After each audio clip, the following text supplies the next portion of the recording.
Olá pessoal, sejam bem-vindos a mais um vídeo do canal Ser Ciência, hoje tratando de um tema delicado da física, referenciais inerciais e não inerciais.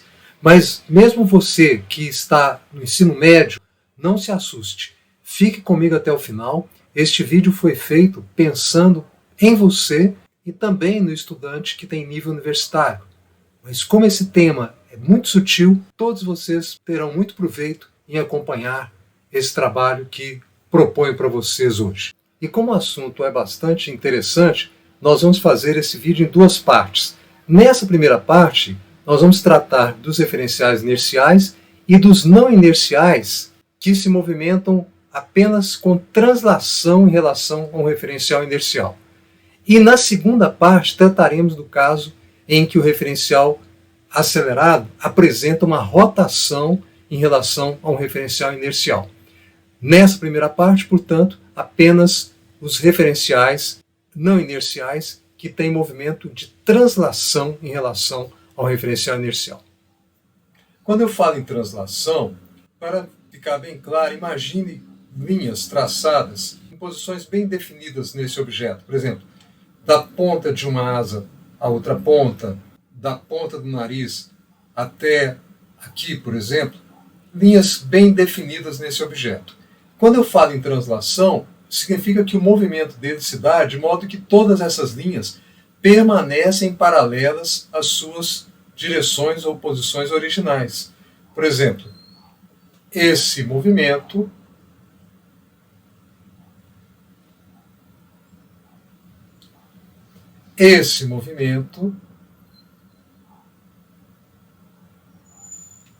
este movimento,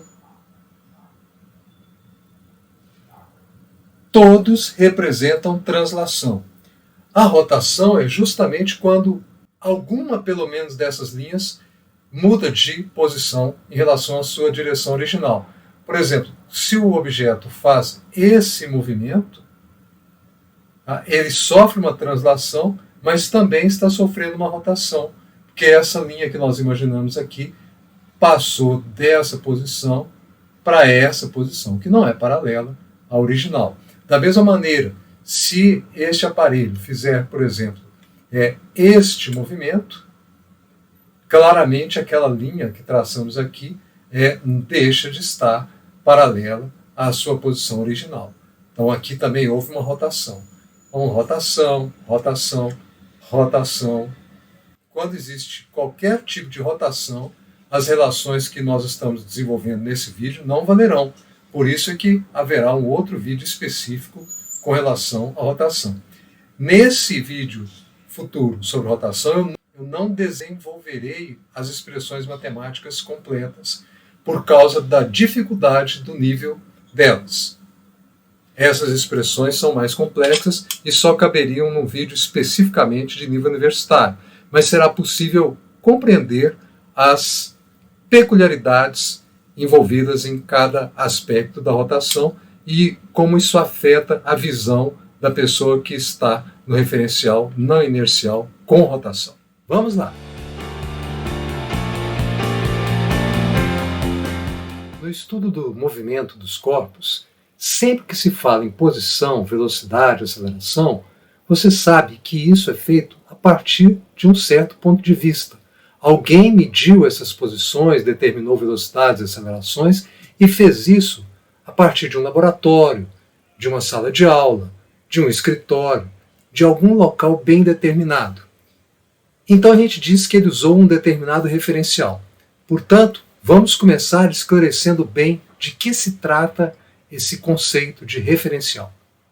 Vamos adotar neste vídeo a seguinte definição para referencial, também conhecido como sistema de coordenadas ou sistema de referência, que vamos representar pela sigla SR. Será uma estrutura formada de corpos rígidos inalteráveis à qual vamos referir nossas observações. De fato, toda observação deverá ser referida a um certo referencial, a um sistema de referência. Por exemplo, eu estou neste escritório, onde eu tenho parede lateral, tenho uma parede posterior, tenho o piso, tenho o tampo da escrivaninha, todos eles podem servir de estruturas às quais eu posso referir as medidas que eu fizer. Aqui eu tenho uma trena, por exemplo, a posição da ponta do nariz deste ônibus espacial pode ser especificada dizendo a distância dela até o tampo da mesa, seria medida aqui, por exemplo, 20 centímetros. Mediria essa distância também à parede lateral, no caso aqui 45 centímetros, e mediria a posição do mesmo ponto, na mesma ponta do nariz desse objeto, até a parede posterior, 110 centímetros.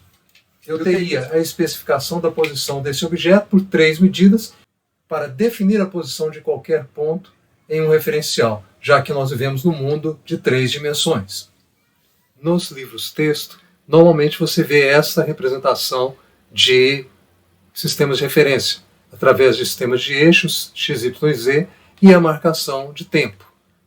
Na prática, o que se faz mesmo é utilizar algum sistema de medição de comprimento, como a trena, já mostrar, e um cronômetro, onde você vai determinar o instante em que você está fazendo as determinações de posições. As leis da mecânica são bem conhecidas, estão expostas aqui apenas para registro.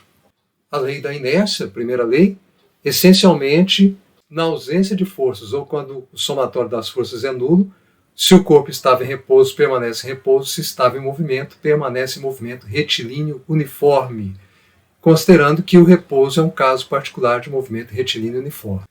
A segunda lei, a aceleração é proporcional ao resultante das forças, a constante de proporcionalidade é inverso da massa, e a terceira lei, a lei da ação e reação.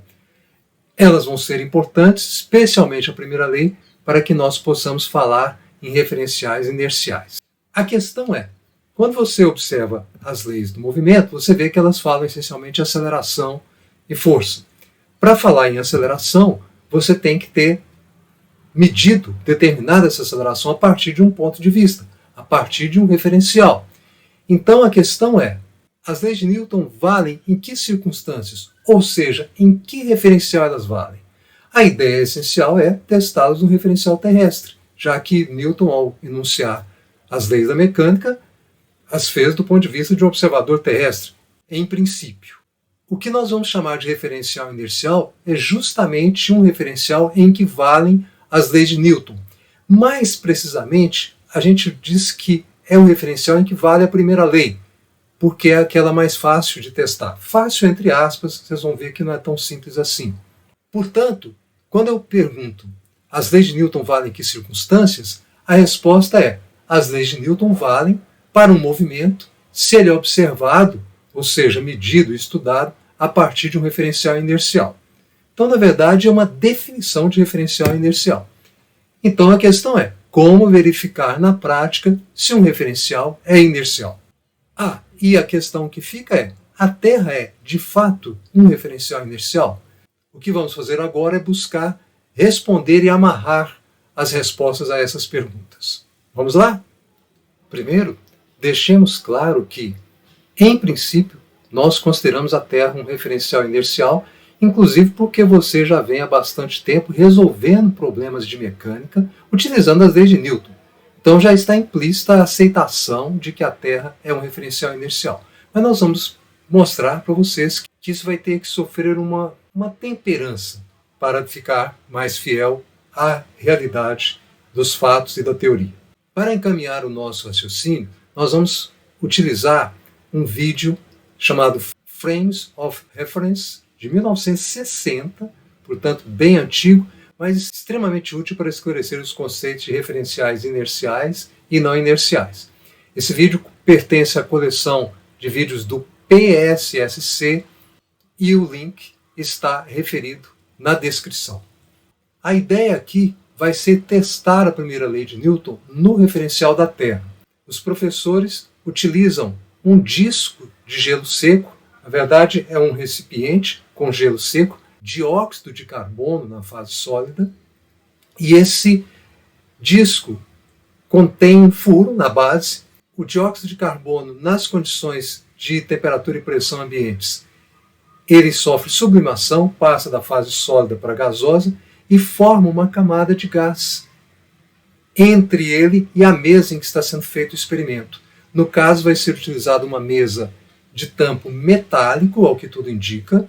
Não é esclarecido no vídeo, não tenho a documentação referente a isso, mas parece uma mesa metálica, extremamente polida, colocada na horizontal, e o disco, ao ser lançado sobre essa mesa, desliza quase que sem atrito.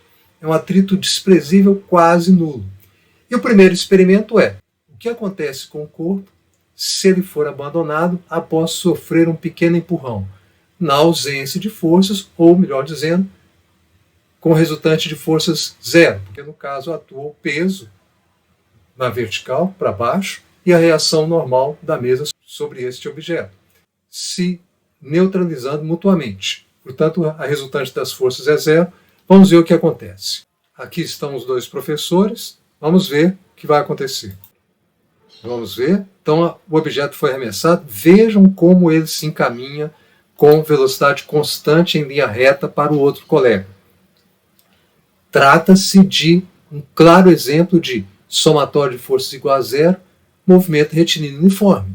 Portanto, a primeira lei está confirmada com esse experimento. Vamos ver a volta. Aí está a volta, a mesma situação é verificada. Nesse experimento não foram feitas medidas, mas esta coleção do PSSC exibe a foto de um experimento similar, uma foto estroboscópica, como vocês podem ver aqui, em que um disco semelhante foi colocado em movimento numa mesa, provavelmente a mesma mesa desse experimento dos professores, e esta régua sobreposta ao movimento permite perceber que em tempos iguais o corpo se desloca distâncias iguais, caracterizando o movimento retilíneo uniforme em consequência de somatório de força igual a zero. Portanto, aquele laboratório é um referencial inercial. E como ele está fixo na Terra, esse experimento é uma boa demonstração de que a Terra pode ser considerada um referencial inercial, pelo menos para a precisão das medidas que foram feitas neste experimento. E como a primeira lei de Newton é também conhecida como lei da inércia, podemos memorizar então que referencial inercial é todo aquele em que vale a lei da inércia. Simples, não é? O passo seguinte será fazer mais um experimento no referencial da Terra, observado do referencial da Terra, para verificar a característica do nosso referencial terrestre, se é inercial ou não inercial. O experimento será a queda de um corpo a partir do repouso. Esta bolinha está presa por um eletroímã a essa estrutura, é uma estrutura vertical, e o professor vai acionar um interruptor que vai desligar o eletroímã e liberar a bolinha, que então sofrerá uma queda a partir do repouso.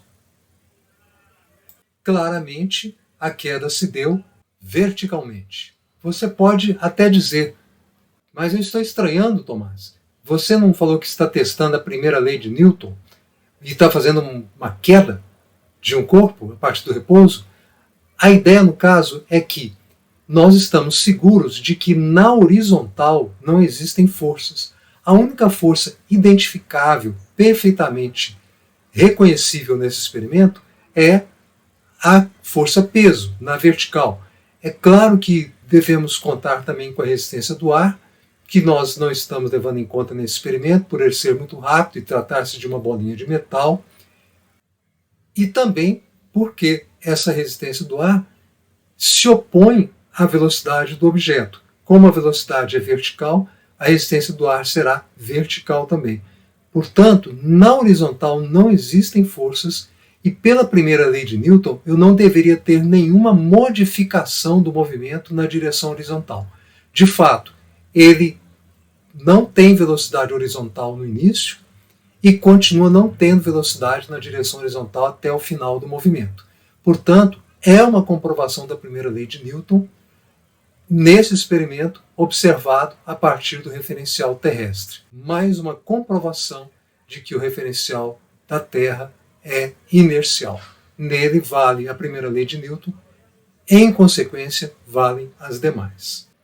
Agora, a pergunta será: as leis de Newton valem em outros referenciais que estejam se movendo em relação ao referencial terrestre?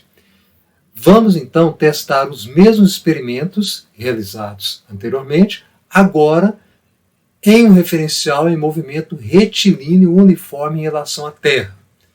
Então, os nossos professores farão os mesmos experimentos, desta vez observados de um referencial que se move em relação à Terra. Vamos ver como é que a coisa vai funcionar. O primeiro experimento será verificar o que acontece com o corpo, no caso uma partícula, após ser empurrado e abandonado com o resultante das forças nula, naquela mesa, sem atrito. Veja, a mesa vai ser posta em movimento em relação à Terra e o professor vai lançar o disco para o seu colega. Vejamos, então põe-se em movimento e aí temos movimento sem atrito, resultante nula, movimento retilíneo uniforme, observado do ponto de vista desses professores que estavam em movimento retilíneo uniforme em relação à Terra. Portanto, a primeira lei de Newton é confirmada por eles com esse experimento, garantindo que o referencial da mesa, que está se movendo com velocidade constante em linha reta em relação à Terra, é um referencial inercial. Veja que a câmara acompanhou o movimento deles. A câmara estava fixa no referencial dos professores. Se a mesa e os professores estivessem isolados por uma parede, quatro paredes cercando, impedindo com que eles vissem o movimento dos objetos ao redor, com esse experimento ou com qualquer outro experimento da física, eles não saberiam dizer se estavam parados em relação à Terra ou em movimento retilíneo uniforme em relação à Terra. Ah, mas houve um outro experimento, queda de um corpo a partir do repouso, lembram-se? Vamos ver como ele vai ficar feito nesse referencial da mesa que está em movimento retilíneo uniforme em relação à Terra. Aqui vemos o professor mostrando o motor agora que está ligado ao carro, onde se faz o experimento. Esse motor imprimirá uma velocidade constante a essa estrutura. E uma câmara será acoplada a ela, portanto ficará em movimento com ela, e observará o movimento de queda desse objeto. O experimento, portanto, é o mesmo, queda do corpo a partir do repouso, só que agora ele ocorrerá e será observado num referencial que está em movimento retilíneo uniforme em relação à Terra.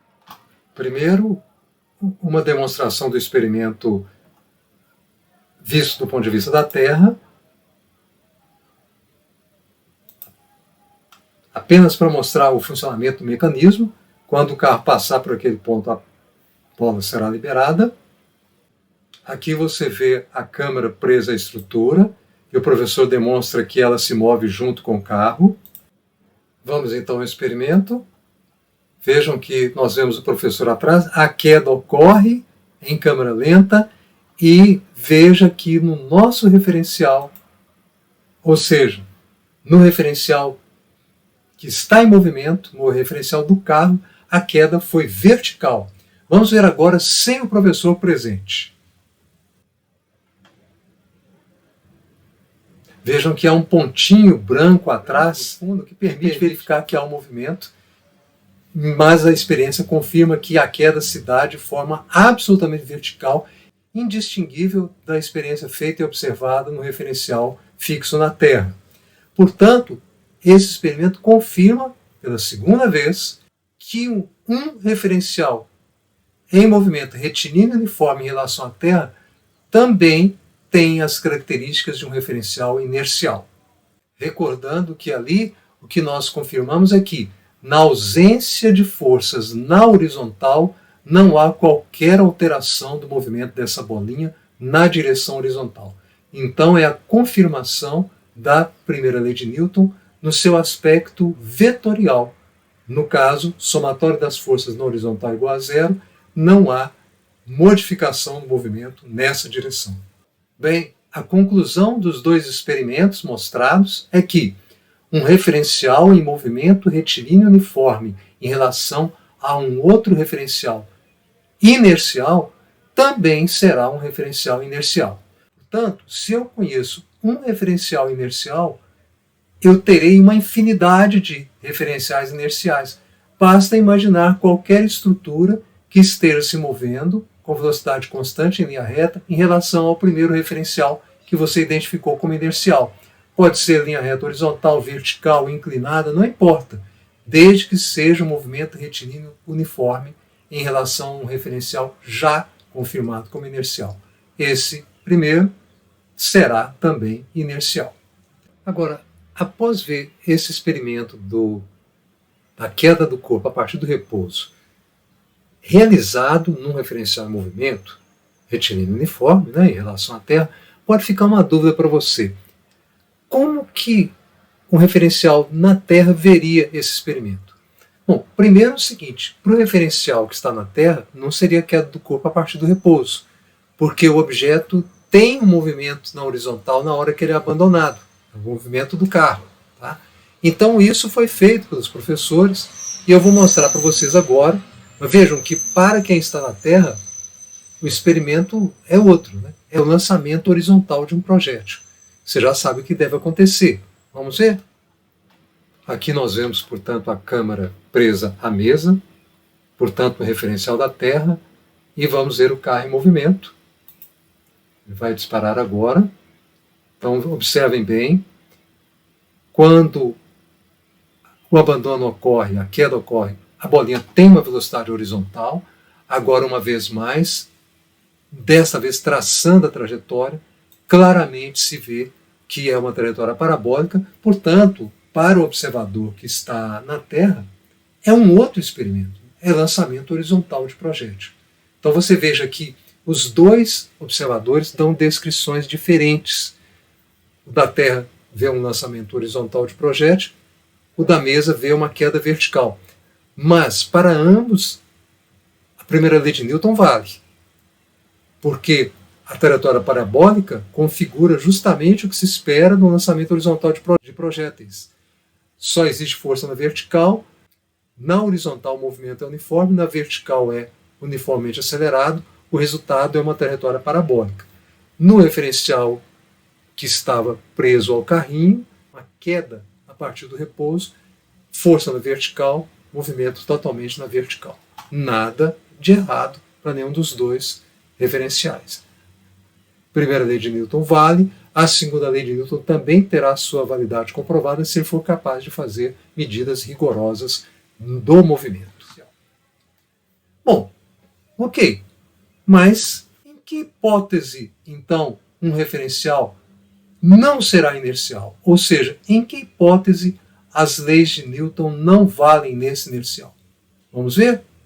Para investigar esse ponto, vamos testar um referencial que esteja se movendo em linha reta, tudo bem, mas com aceleração constante em relação ao referencial inercial Terra, ou, o que dá no mesmo, o referencial inercial sala de aula, ou o referencial inercial laboratório. Vamos repetir o segundo experimento, queda de um corpo a partir do repouso, realizado por um observador em um referencial com as características que eu acabei de mencionar. O que esse observador vai ver? A montagem agora não é mais com um motor que vai conferir velocidade constante, e sim com um conjunto de pesos ligados a uma polia.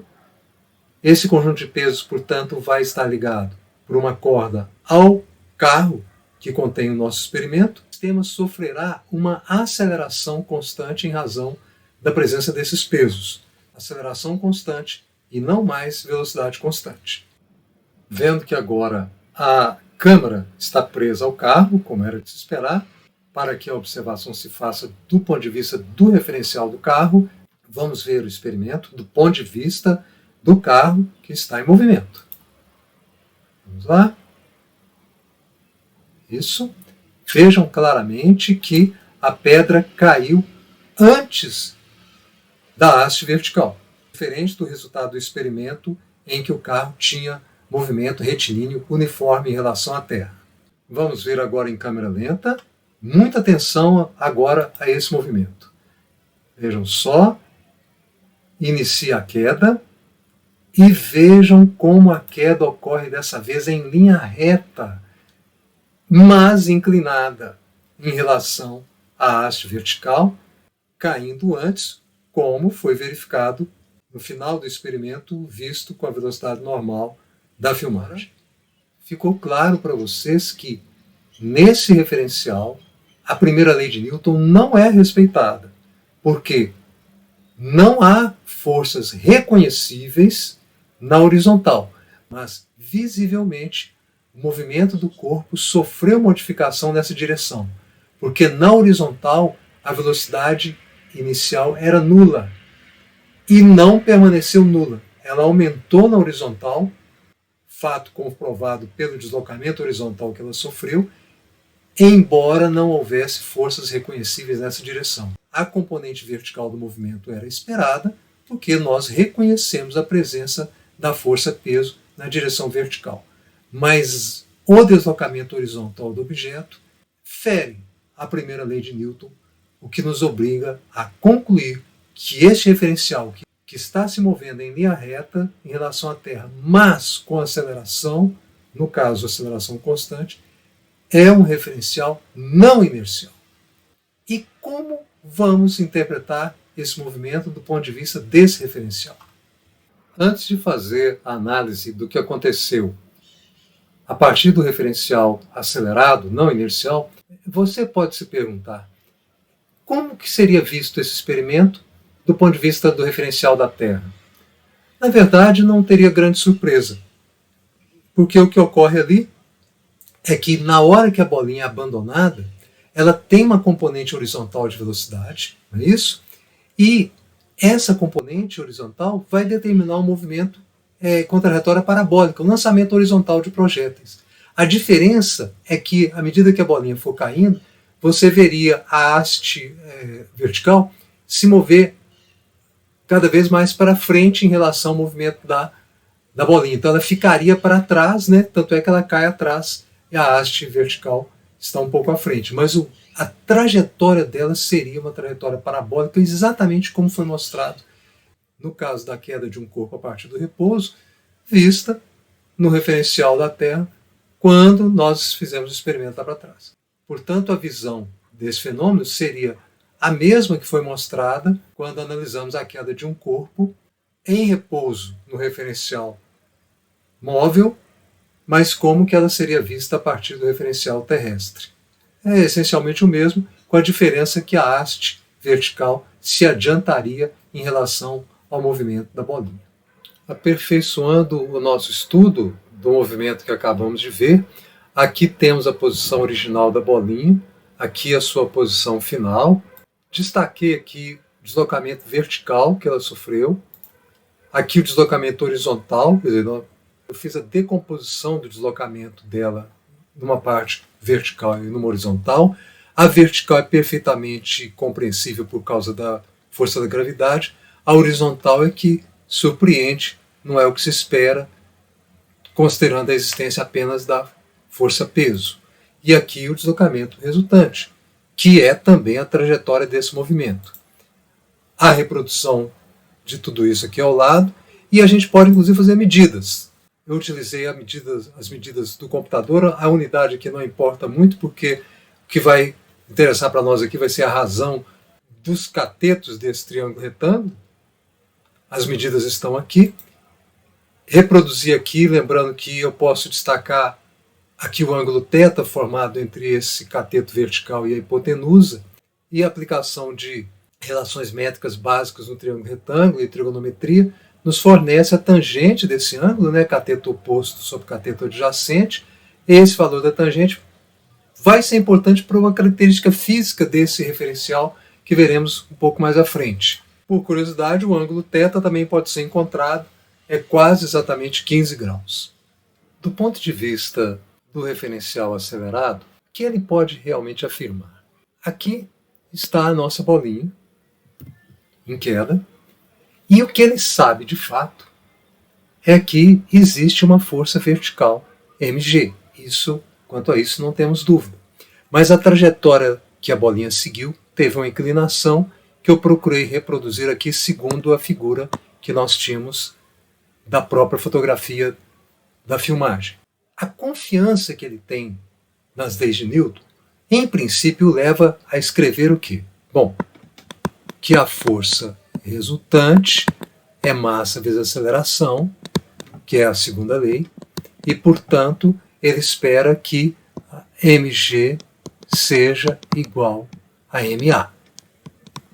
Entretanto, não é o que ele viu, já que a aceleração da gravidade é vertical e a aceleração observada foi inclinada de um ângulo θ aproximadamente 15 graus com a vertical.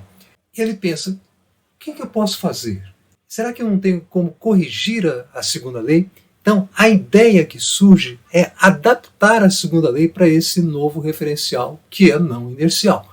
A adaptação seria a seguinte: seria escrever normalmente a segunda lei, mas acrescentar um termo de correção que nós podemos chamar de termo inercial. Por que termo inercial? Porque, na verdade, a bolinha, do ponto de vista do referencial inercial, vai seguir as leis de Newton. Portanto, ela seguiria aquela trajetória parabólica que nós nos referimos anteriormente. Mas, para esse referencial que está acelerado, qual seria esse termo inercial? Vocês veem que o que falta para corrigir a resultante das forças para que ela tenha a mesma direção da aceleração é acrescentar alguma coisa aqui na direção horizontal. Então nós temos que colocar aqui alguma coisa. E essa alguma coisa vai ser justamente uma força, entre aspas, que explique o efeito observado. Essa força terá a seguinte direção, e veja que ela será horizontal e oposta à aceleração desse referencial. A aceleração é para a direita, a força será representada para a esquerda.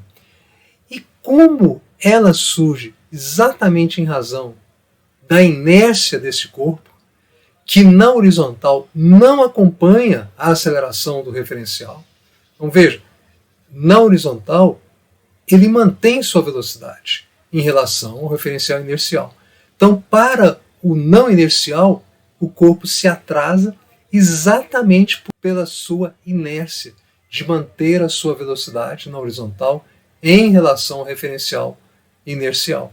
A explicação que o observador que está no referencial acelerado pode dar é o surgimento dessa força e que corresponde ao termo inercial e cuja expressão vai ser a seguinte: menos m vezes a aceleração do referencial acelerado, que nós vamos chamar de A0, e aí a segunda lei de Newton corrigida fica expressa dessa maneira.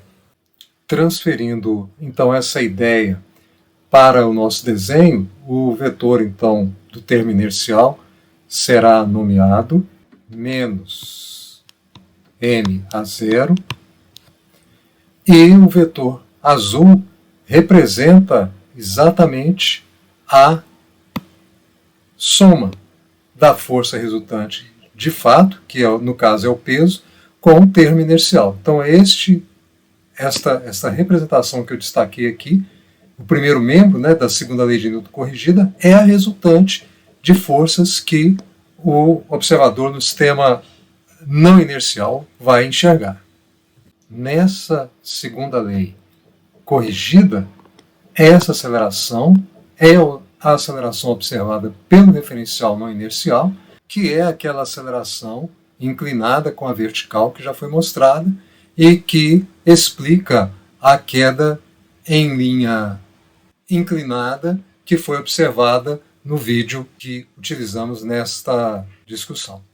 Aplicando a definição de tangente a este triângulo, que a tangente de θ é o cateto oposto sobre o cateto adjacente, o cateto oposto em módulo é m a 0 e o cateto adjacente é o peso, mg.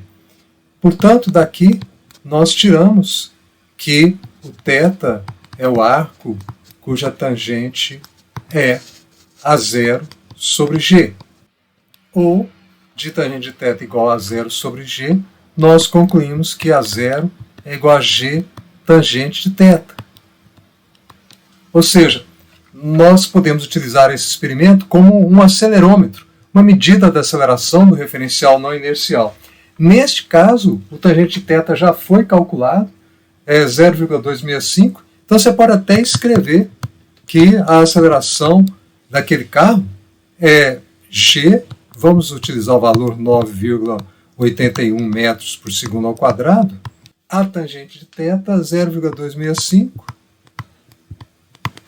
o que dá o valor aproximado, em razão dos erros, né, eventualmente cometidos nas medidas, 2,6 metros por segundo ao quadrado.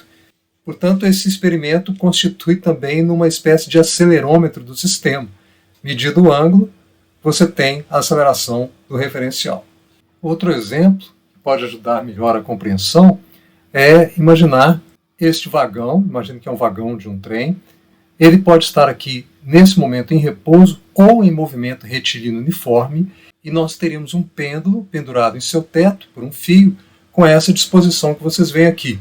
Neste caso, nós teríamos aqui, agindo nesse pêndulo, a sua força peso, mg, e a tração do fio sobre ele, de valor idêntico ao peso, garantindo o equilíbrio dessa estrutura, que é o que nós estamos vendo no momento.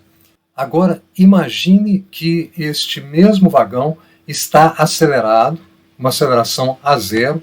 Então eu posso imaginar agora que ele é um referencial não inercial, em razão dessa aceleração, e nós vamos observar que este pêndulo que está ali colocado vai se inclinar agora de um ângulo θ em relação à vertical, e para quem está situado dentro do trem, a situação é exótica, já que não há força que explique esta inclinação.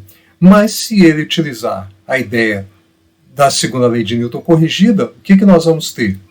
Uma força peso agindo para baixo, mg, a tração agora ligeiramente maior do que a força peso, e uma força, um termo inercial, decorrente dessa aceleração e decorrente da tendência do corpo de permanecer com a velocidade que tinha na situação anterior. Ou melhor, permanecer na condição em que estava na situação anterior, repouso ou movimento retilíneo uniforme. Claro que ele não vai permanecer justamente porque será atuado pela tração, mas essa inclinação vai ser interpretada pelo observador deste referencial como provocada por um termo inercial que corresponde àquele valor menos m a zero que nos referimos antes. A situação é representada aqui à esquerda com o vetor peso e a tração indicados conforme as suas direções, o ângulo θ com a vertical também é destacado, representando por x a direção horizontal e y a direção vertical. Nós temos que na direção vertical não há movimento para nenhum dos referenciais e o somatório de forças nessa direção, portanto, é zero.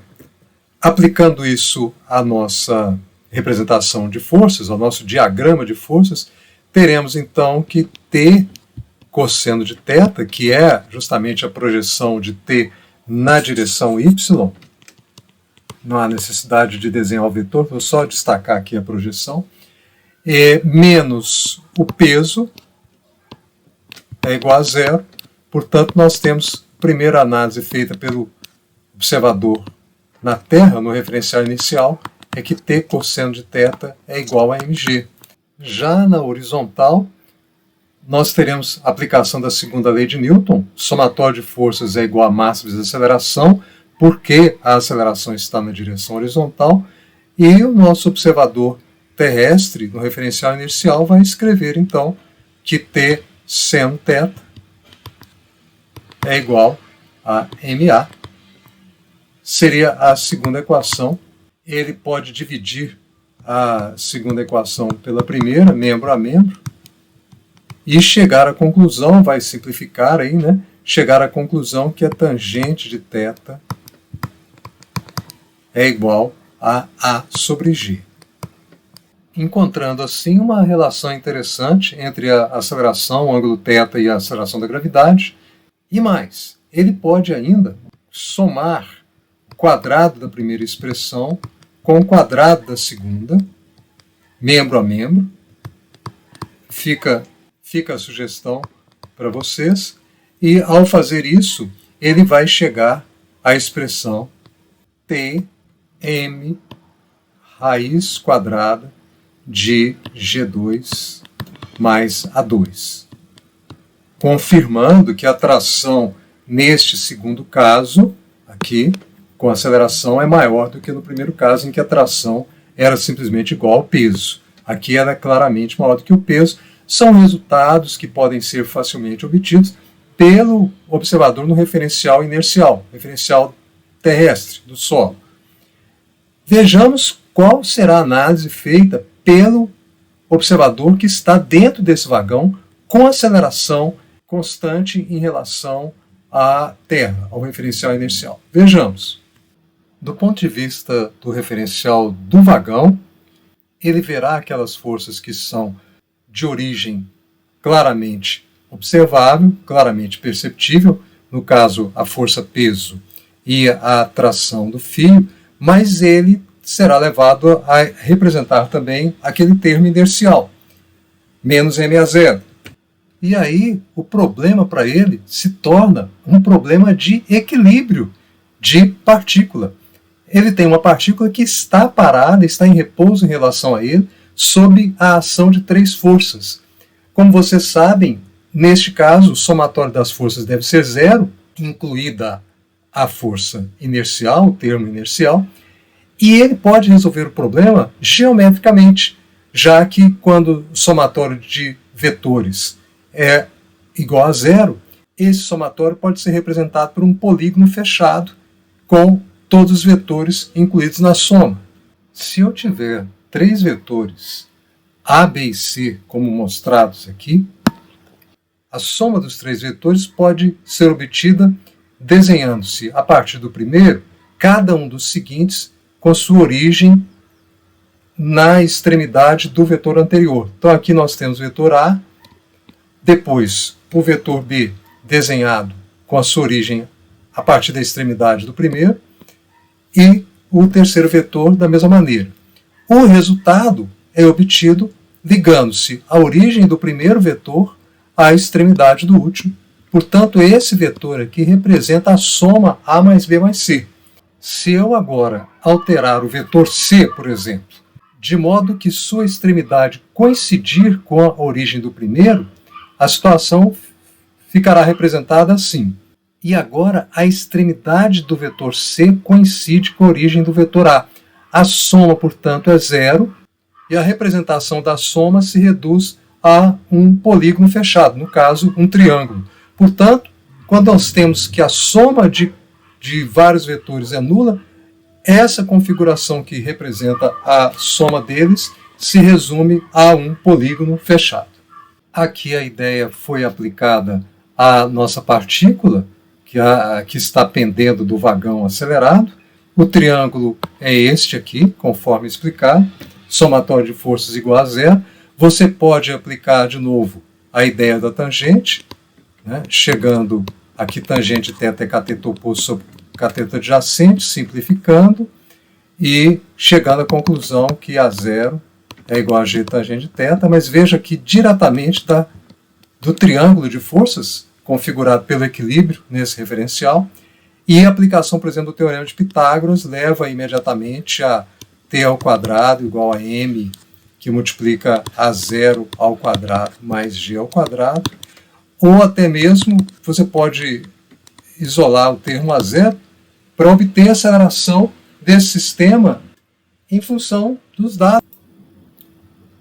Do ponto de vista do referencial terrestre, portanto, foi necessário utilizar a segunda lei, trabalhar com componentes, e do ponto de vista do referencial acelerado, o problema reduziu-se a uma situação de equilíbrio, pôde ser resolvido pela aplicação geométrica, né, da configuração de vetores, e esse resultado que nós obtivemos mostra, por exemplo, que você pode utilizar o ângulo para medir a aceleração, mas pode utilizar também a tração, né? Se você tiver um dinamômetro preso ao cabo do qual pende o nosso objeto, nossa partícula, essa medida da tração pelo dinamômetro forneceria a aceleração do sistema no momento em que você precisasse dela.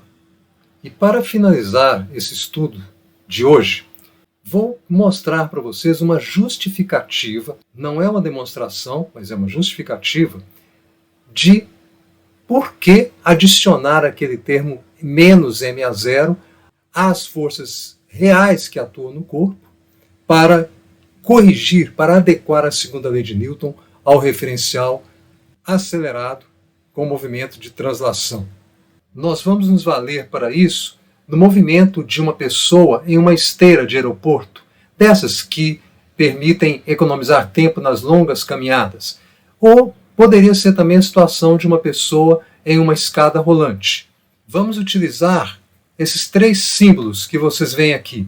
V, índice PT, seria a velocidade da pessoa em relação à Terra. A velocidade dessa pessoa vista por quem está de fora da esteira ou de fora da escada rolante. Aqui, V, índice ET, é a velocidade da esteira em relação à Terra. A velocidade com que ela é acionada em relação à Terra. A velocidade que uma pessoa teria nessa esteira se ela se colocasse na esteira e simplesmente não se movimentasse mais, deixasse apenas a esteira levá-la. E por último, V, índice PE, seria a velocidade da pessoa em relação à esteira. Se ela se coloca na esteira e não se movimenta mais, essa velocidade vai ser zero.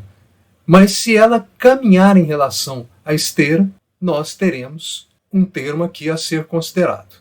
Nós vamos ver como que esses três termos se relacionam com a ajuda de um pequeno vídeo.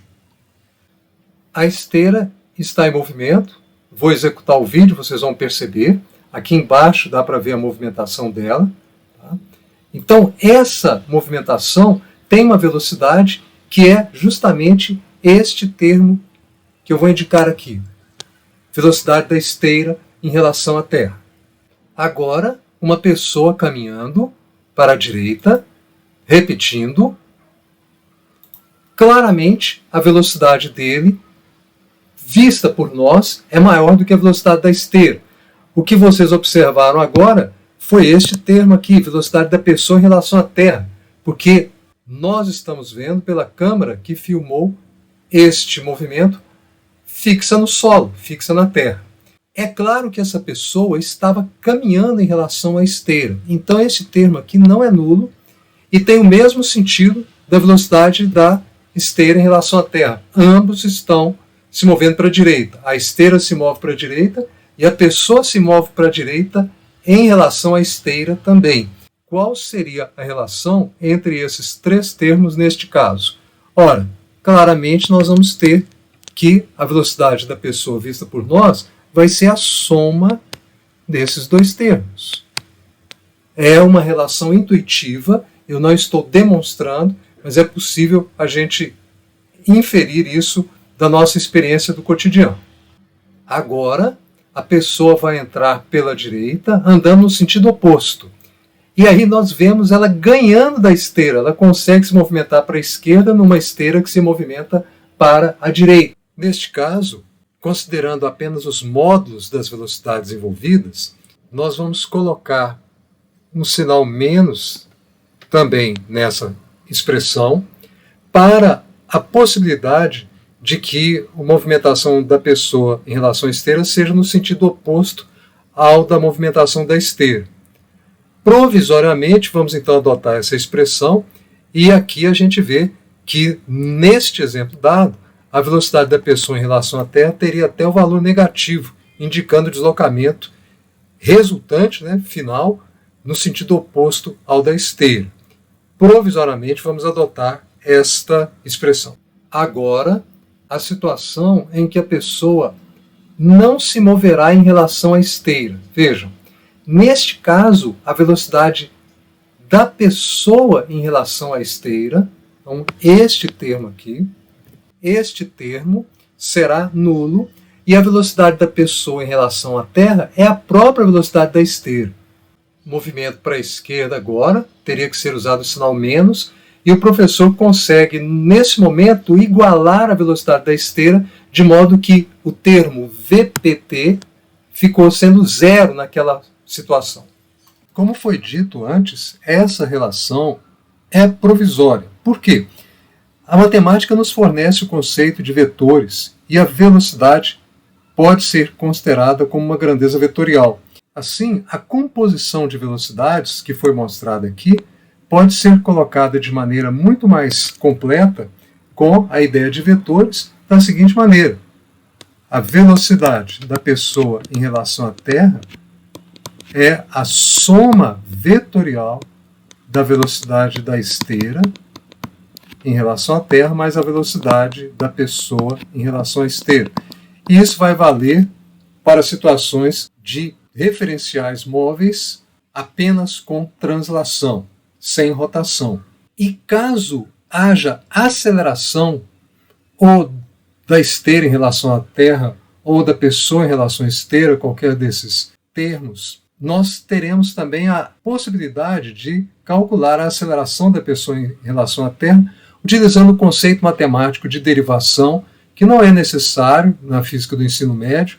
Nós vamos apenas apresentar a ideia de que, a partir dessa expressão das velocidades, nós podemos deduzir que a aceleração vai obedecer a uma expressão muito parecida, análoga, que é essa aqui.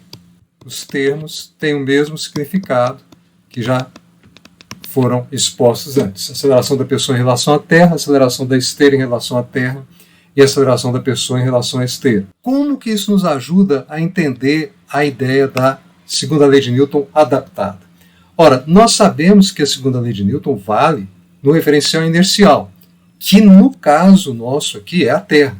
Portanto, o que nós sabemos é que a resultante das forças é massa vezes aceleração do objeto, da pessoa, do que nós estamos estudando em relação à Terra. Mas, se a pessoa está no referencial não inercial, por exemplo, uma esteira acelerada, ele não pode aplicar essa relação. A tentativa dele vai ser ajustar essa relação para a aceleração que ele enxerga, que é essa aqui. Ora, então o que nós vamos fazer? Nesta relação, que é perfeitamente válida, nós vamos substituir a aceleração da pessoa em relação à Terra pela sua expressão no segundo membro. Então vai ficar. Esse é o resultado. E desenvolvendo essa expressão, o desenvolvimento é este que vocês estão vendo. E vejam que agora eu vou utilizar a aceleração da pessoa vista na esteira, ou seja, um referencial móvel, no caso considerado com aceleração inclusive. Portanto, eu vou isolar esse termo no segundo membro e o resultado fica o seguinte. Do ponto de vista do referencial móvel, a aceleração é essa aqui e ele pode utilizar a segunda lei de Newton corrigindo, acrescentando às forças reais que ele conhece, o termo inercial que foi colocado aqui deste lado. Isso justifica para vocês a correção que nós fazemos na segunda lei de Newton para adaptá-la ao referencial acelerado em movimento apenas de translação sem rotação. É muito comum que esse termo inercial seja chamado de força fictícia. Mas isso é um pouco estranho, porque na sua experiência você tem a convicção da realidade dessa força. Por exemplo, todos têm experiência de passarem de um referencial inercial para um não inercial repentinamente. Por exemplo, você está num ônibus, o ônibus está com velocidade constante, referencial inercial. Você não distingue de repouso, a não ser por alguma trepidação, balanço do ônibus, lombada na pista, algo parecido. Mas, no momento em que o ônibus freia ou acelera, você tem claramente a sensação de que algo está acontecendo. Se é uma frenagem, você tem a tendência de se deslocar para frente, e só não acontece se você se segurar em alguma coisa ou se inclinar para trás. Se ele acelera, você tem a sensação de estar sendo jogado para trás, ou você consegue neutralizar isso se segurando, ou se inclinando ligeiramente para frente. Portanto, são efeitos reais perceptíveis, na verdade, decorrentes da inércia dos corpos. Mas a sensação de que algo está acontecendo é perfeitamente real. Por isso eu mesmo prefiro chamar esse termo de força inercial ou termo inercial. A diferença com relação às outras forças é que você não consegue identificar um agente que esteja causando esta força.